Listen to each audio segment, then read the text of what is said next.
Battlefield Hardline was a divisive title, to say the least.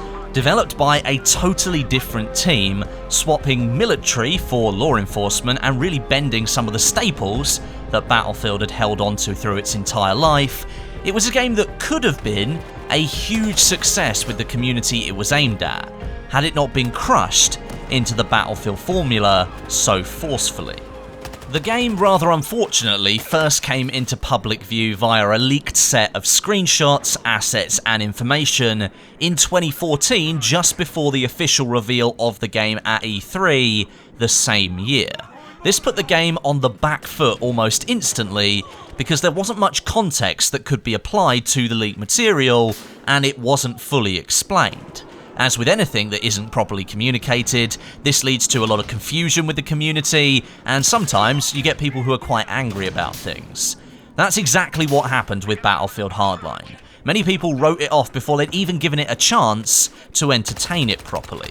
At the time of the leaks, many players stated the game appeared to be a reskin of Battlefield 4, using many of the assets that that game had produced, and that led on to many feeling the game was not really a game at all, but more worthy of being an expansion to Battlefield 4, very similar to the Vietnam DLC for Bad Company 2. Now, it is true that the Hardline development team drew a lot of assets from Battlefield 4 and reskinned them for use in their game, but without really trying to sound like a sympathiser here, I do run my own business, that is good business sense. Why make new assets when you can just modify or use existing ones? I mean, I have my own video intro, I don't change that every single time I upload a video, that would cost me far too much money, so I just continue to use the one that I've got. Hardline's underpinnings were close enough to Battlefield 4 that the option to reuse was the best route forward, really, and considering the game was kind of a leap into the unknown, it was probably the most sensible option as well. Investing millions of dollars into development of a video game based on an idea that doesn't fit the normal mold is one thing to do, but if EA had then gone and commissioned more money to creating more of those assets and more new things that they already had from their previous game, that could have been money down the drain if the game didn't sell very well. As I said, good business sense, just reuse what you can. Now at this point, after the game had just been leaked, I'd already known about Battlefield Hardline for roughly 2 months. EA had asked me to come and check out the game at their HQ in California, and I'd given some feedback to the developers on the game as well. This was basically the start of the Game Changers program for the Battlefield franchise, and many of the people invited to that initial event are still part of the group today. Now for myself, this was a huge step in a direction that I'd been working for a long time. In my previous video about Battlefield 4, I spoke about building an audience around news, information and guides, keeping the community up to date basically. Being part of that testing process for a brand new title was a huge opportunity for me to push my channel forward even more, and so that came to be. It felt like at this point I'd taken my channel properly from the realms of a hobby and then turned it on the track into a business. Essentially, these early Game Changer events, they were business trips. I wasn't creating videos from my trips out there, it wasn't contributing towards my hobby, I was literally going out there to almost be like a contractor, so that I could feed back information from questions the developers had given to me. I'd play sections of the game and then give those guys feedback. I didn't really get anything else out of it other than, you know, getting to play a brand new game and flying across the world. It didn't directly benefit my business, but I would classify it as the start of my business. So as it turned out, the team working on Battlefield Hardline, Visceral Games, they decided that the community outcry that Battlefield Hardline needed more work was worthy of delaying the game. The first public beta in June 2014, I think, revealed many of the same issues that Battlefield 4 had failed to fix, and that it simply felt too much like Battlefield 4. The game was billed as this Battlefield sandbox game, as we expected, but with the setting flipped from military to law enforcement. But it didn't really feel like that was coming through.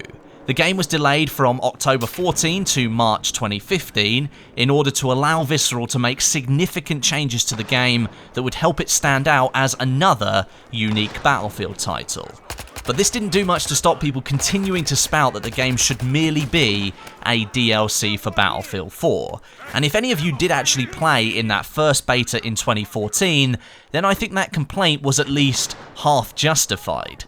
The game was slated to be a proper, fleshed out game with the standard 9 or 10 maps, plenty of weapons, vehicles and game modes, much more than your typical DLC, but I think the complaint simply came from the similarity to Battlefield 4. Not enough had really been done to make this game stand out. Now, I've always entertained the idea that Hardline could have been a very successful game in terms of its reception from gamers and the media, if only the direction of the game had not gone the way that it had. The law enforcement approach, more akin to cops and robbers, it just felt juvenile and silly almost. Payday is a good example of what you can do with that feeling in a first-person shooter, but Hardline was tagged with the Battlefield moniker, which at the time represented something a bit more serious in the eyes of the gaming community. Hardline somewhat squashed that, but it needn't have done that if the direction of the law enforcement had gone somewhere else. Hardline, I feel, could have been an awesome game if it had followed a more drug-fueled war, set on the American continent in major US cities in the south of the country, and in the countries of South America as well. American law enforcement officers based in South America are tasked with eliminating drug factories in the rainforests and breaking apart these narco rings in the slums of big cities. The whole game could have taken a much darker turn and carved out its own niche within the Battlefield franchise, much like Bad Company did with its off-the-cuff comedy, mixed in with those staple Battlefield values like the vast maps and the destructible environments. Or yet, it would have been better served if the name Battlefield just hadn't been plastered all over it. I think the team developing the game, they were a little bit too scared about branching off and creating something unique because of the name that was sitting on the box. It tried too hard to please people who were already playing Battlefield games, as opposed to something that most gamers hadn't had the chance to experience before, and potentially that could have brought in a whole new audience.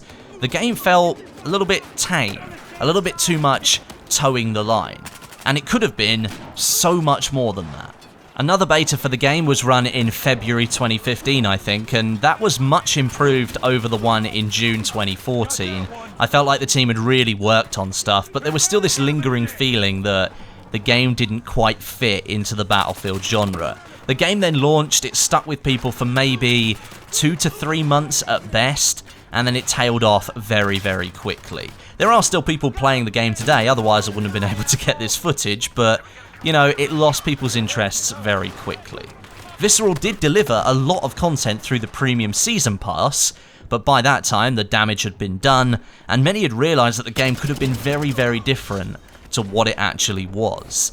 Many people dropped back to Battlefield 4, which lived on for another 18 months or so before the launch of Battlefield 1.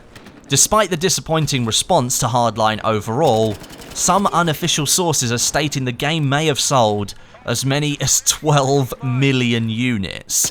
That's still a huge amount for any game that's released, and will likely have meant that EA broke even on development costs and potentially made a profit from Battlefield Hardline. Although, don't expect to see a Hardline 2. That's 100% not gonna happen. But there you go, that's my career with Battlefield Hardline. It's my least played Battlefield game to date. I had a lot of hopes for it during development, but it just didn't change enough after people initially saw it, and I think that image of what the game initially was in June 2014 stuck in a lot of people's heads, and it just couldn't be shifted. Let me know about your experiences with Battlefield Hardline down below in the comments section, and I'll be back soon with my final chapter of my Battlefield career so far, Battlefield 1. The stories around that game are really quite unique for me, and I hope I can squeeze all of them into a video that you'll enjoy watching. But until then, my name is Westie, and I'll catch you guys in the next video.